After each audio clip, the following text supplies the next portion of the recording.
प्रिय छात्रों, नमस्कार। कक्षा 6 के विद्यार्थियों, आज हम पहला पाठ पढ़ेंगे, प्रथमा पाठा, जिसका नाम है वर्ण विचारा। वर्णानाम विचारा, वर्णमाला, अर्थात इस पे हम वर्णों पे विचार करेंगे। वर्ण क्या होते हैं कि भाषा की सबसे छोटी इकाई वर्ण कहलाती है। आप पूर्व कक्षाओं में आप पढ़ चुके हैं, पहली, दूसरी, तीसरी, चौथी, पाँचवीं, इन कक्षाओं में आप हिंदी की भाषा में आप पढ़ चुके हैं और अब मेरे द्वारा आप पढ़ रहे हैं और आपका पुनराभ्यास भी हो रहा है। एक बार विशेष तौर पे आप देखिएगा, ये नया सब्जेक्ट है आपके लिए संस्कृत का, और मैं हूँ। आप बिल्कुल किसी प्रकार की इस विषय को देखकर आप मन में भय मत पालिएगा कि संस्कृत हमारे लिए लागू हो गया है, कठिन है, कैसे हल होगा, कैसे नहीं होगा, उसकी चिंता आप बिल्कुल नहीं करिएगा। और यहाँ ध्यान दीजिएगा, भाषा की सबसे छोटी इकाई वर्ण कहते हैं। जैसे मैंने पूर्व में कहा कि भाषा की सबसे छोटी इकाई वर्ण होता है। वर्णों के व्यवस्थित समूह को हम वर्णमाला कहते हैं। वर्ण अथवा अक्षर ये दो प्रकार के होते हैं, स्वर और व्यंजन, अर्थात इसको अंग्रेजी में कहते हैं वॉवेल्स और कॉन्सोनेंट्स। स्वर ये वे अक्षर जिनका उच्चारण करने के लिए किसी अन्य वर्ण या अक्षर की सहायता लेनी पड़ती है, जैसे आ, ई आदि। हम यदि दूसरी भाषा में इनको समझें तो कहें कि जो स्वर होते हैं वो स्वतंत्र होते हैं, फ्रीडम होते हैं, इन्हें किसी की आवश्यकता नहीं होती, यही अन्य की सहायता करते हैं। व्यंजन वर्ण वे अक्षर जिनका उच्चारण करने के लिए किसी स्वर की सहायता लेनी पड़ती है, जैसे क, च, ट, त, प आदि। अब यहाँ आप नीचे देख रहे हैं ये हलंत है, मैं थोड़ा जूम करता हूँ। अब ये देखिए हलंत, इसको हलंत कहते हैं, अर्थात ये आधे, जिनको दूसरी भाषा में कहें हम लंगड़े हैं, ये स्वतंत्र नहीं हैं, इनको सहायता लेनी पड़ती है स्वर की, तब ये बोले जाते हैं। अब आप यहाँ देखिए वर्णमाला का चार्ट बना हुआ है। एक स्वर, ये स्वर हैं, ये 13 होते हैं, ह्रस्व स्वर, दीर्घ स्वर और संयुक्त स्वर। ह्रस्व स्वर बोलते हैं जिसमें कम टाइम लगे बोलने में, दीर्घ स्वर थोड़ा सा इससे ज़्यादा लगे, और संयुक्त ये वर्ण है आप ए, आई, ओ, औ। अब यहाँ देखिए व्यंजन वर्ण 33 होते हैं, का वर्ग, च वर्ग, ट वर्ग, त वर्ग, प वर्ग। इसको हम कु, चू, टू, तू, पू भी कह सकते हैं। संस्कृत के एक बहुत बड़े विद्वान हुए हैं व्याकरण के, भट्टोजी दीक्षित, उन्होंने एक सूत्र लिखा है उसमें, तुल्यास प्रयत्नम सवर्णम। उसमें बहुत विस्तृत व्याख्या की गई है, जो कि यहाँ पे आपको एक बहुत छोटे स्वरूप में आपको बताया गया है। तो का दयो, अब जो संस्कृत में हम कहें कि का दयो मावसानम, का से लेकर के माँ तक जितने वर्ण होते हैं ये व्यंजन वर्ण कहलाते हैं। और अंतस्थ 4 होते हैं, या, र, ल, व, और उसमें वर्ण भी 4 ही होते हैं, श, श, स, हा। अब यहाँ आप देखिएगा, क वर्ग से प वर्ग तक के वर्णों को हम स्पर्श व्यंजन कहते हैं, जिनको हम कादयो मावसानम, का से मा वर्ग, माँ तक जितने अक्षर होते हैं उनको स्पर्श व्यंजन कहते हैं। हल चिन्ह, अब यह चिन्ह अर्थात पहचान। यदि हम क का उच्चारण करेंगे तो क के स्थान पर आ की ध्वनि मुख से निकलेगी। जैसे हमने बोला क तो आ की आवाज आई, बोला हमने ची तो चा के बाद ई की ध्वनि आई, तो ये वॉवेल्स होते हैं। जैसे का, ये नीचे लगा है, हलंत है ये, अर्थात आधा वर्ण है। अन्य व्यंजनों के उच्चारण करने के लिए हमें स्वरों की सहायता लेनी पड़ती, स्वर इनकी हेल्प करेंगे तभी हम इन व्यंजन वर्णों को बोल पाएंगे।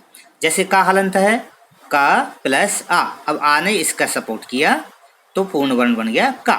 इसी प्रकार यहाँ देखिए का, आ, का, ये ह्रस्व स्वर है, ये दीर्घ स्वर है। तो यहाँ देखिए का, क, खा, अ, ख, खा, आ, खा। अब जहाँ देखिएगा आप किस प्रकार हुआ, किसी भी व्यंजन में आ अर्थात स्वर जुड़ने से उनके नीचे लगे हल चिन्ह का लोप हो गया, लोप अर्थात गायब हो गया। ये चिन्ह यहाँ लगा है, जब ये इसमें मिला तो ये वर्ण बन गया, तो यहाँ चिन्ह का लोप हो गया, गायब हो गया।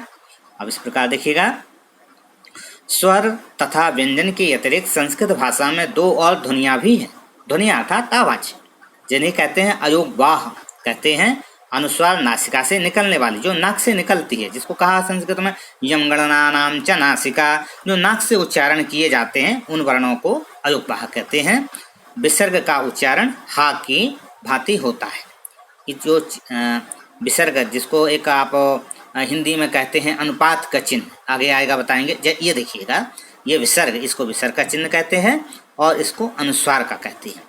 अनुस्वार जैसे संस्कारम, संस्कृतम, संज्ञा, और विसर्ग का उत्तम बालकः, छात्रः, पिकः, ये अनुस्वार और विसर्ग।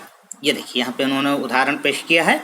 अब संयुक्त व्यंजन, संयुक्त व्यंजन उन्हें कहते हैं जो मिले हुए हों, जुड़े हुए हों। जब एक व्यंजन दूसरे व्यंजन से मिलता है तो संयुक्त व्यंजन कहे जाते हैं। एक व्यंजन दूसरे व्यंजन से मिलना, जैसे यहाँ पे देखिए क प्लस श, तो कक्षा, ये संयुक्त व्यंजन है। द प्लस या द्या, जैसे आप बोलते हैं विद्यालय में प्रयोग होता है द्या वर्ण, द्यौहु। श र श्रा, जैसे कहते हैं श्रवण। र प्लस प प्र, त और र त्र, त्रिशूल, त्रिनेत्र, इस प्रकार उदाहरण बनते हैं। ज और य ज्ञ, ज्ञानी, ज्ञान सिंह।